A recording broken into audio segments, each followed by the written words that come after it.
Ketika pejabat negara membuka hati untuk mendapatkan kritikan keras, maka si Sontoloyo ini dengan berat hati mengatakan kritikannya kali ini, yaitu mengatakan bahwa pemindahan ibu kota adalah the biggest prank.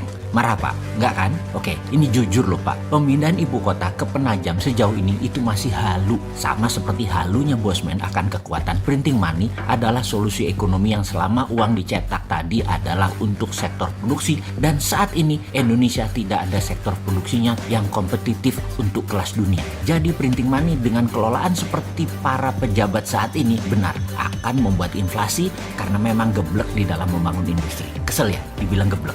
Oke, kita lanjut ya. Boleh ya, nggak kesel ya. Kita mundur sebentar ke tahun 1918 di mana Jerman kalah Perang Dunia Pertama yang membuat Jerman harus menanggung biaya perang negara pemenang Perang Dunia Pertama tersebut.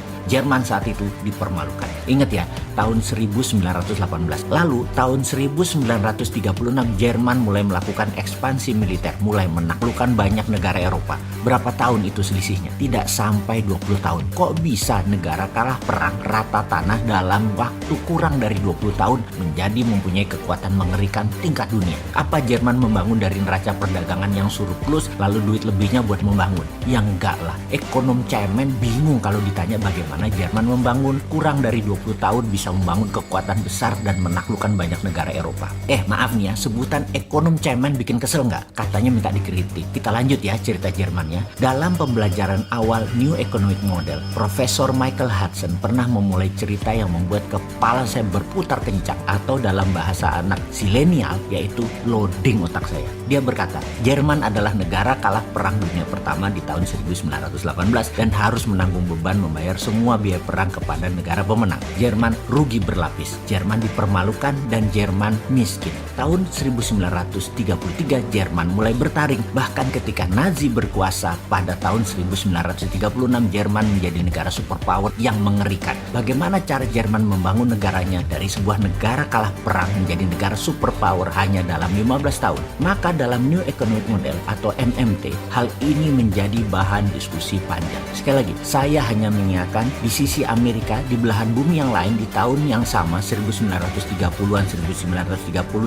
Amerika mengalami Great Depression. Ekonomi Amerika bubble dan pecah. Juga ekonomi dunia ambyar. Sungguh anomali yang terjadi. Jerman naik lagi ekonominya sementara Amerika dan negara sisa dunia terpuruk. Kita semua tahu sejarah itu ditulis oleh pemenang. Jadi pelajaran di dunia saat ini ditulis oleh negara pemenang. Yang kebetulan saja polisi dunianya yang menang pada Perang Dunia Kedua adalah Amerika. Jadi teori-teori Amerika lah yang menjadi bahan pada dunia akademisi. Tenggelamlah teori Jerman yang membangun negara mereka hanya dalam 15 tahun. Beruntunglah ada manusia seperti Michael Hudson, Stephanie Kelton, Warren Mosler yang menjadikan pencetus New Economic Model, bapaknya MMT yang diadop dari strategi Jerman dan Jepang yang dipraktekkan oleh Amerika tahun 1971 dan oleh Tiongkok sejak 1989.